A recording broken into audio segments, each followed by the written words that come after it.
I was really touched by what was special about Berkeley. The faculty rely on each other. They can't just go to a dean and expect to be given additional resources.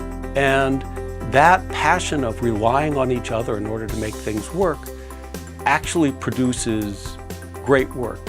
My name is Scott Shanker. I'm in the Electrical Engineering and Computer Sciences Department here at the University of California at Berkeley. As for what I do research in a wide variety of subjects in computer science, but mostly computer networking and internet architecture.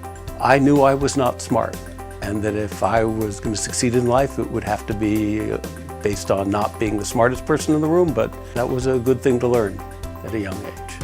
I got to college and it was very clear that I was not good enough at math. I was told so. So I majored in physics. And then eventually I got hired by the Xerox Palo Alto Research Center to do physics. And there was a guy, Albert Greenberg. He was giving a talk on something having to do with the mathematical stability of Ethernet. There was something going on that related to the physics I had studied, and I asked him whether anybody understood how Ethernet overloaded. He said no. And I started looking at issues like that, and I just never looked back. I had met a young intern who was working with me at a nonprofit called International Computer Science Institute. I was working with Vern Paxson, a colleague of mine, and I talked to him about an idea he had on a new networking technology called software-defined networking, SDN. SDN was important for two reasons. One is as a technical innovation, it let you do more things. As a marketplace innovation, it was taking intelligence out of the switches and putting it in software. We developed the technology, we went and we pitched it to Cisco and we presented the ideas to them. We were just giving the ideas away.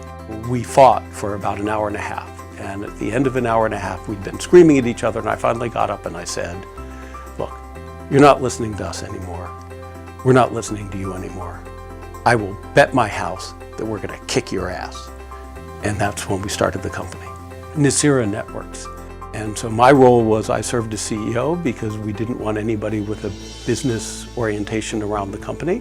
And it turned out to be a huge success, both in terms of that this is now, SDN is what the industry is building, and financially. We had told people when they joined the company that we had two values. Step one is to change the world. Step two is to make money.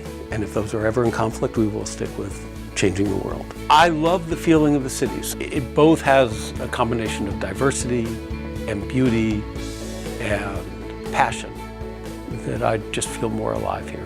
What I learned from my thesis advisor, Leo Kadanoff, was that it's as important, if not more important, to extract the simplicity. Rather than just master the complexity, but to extract the simplicity of what you were looking at.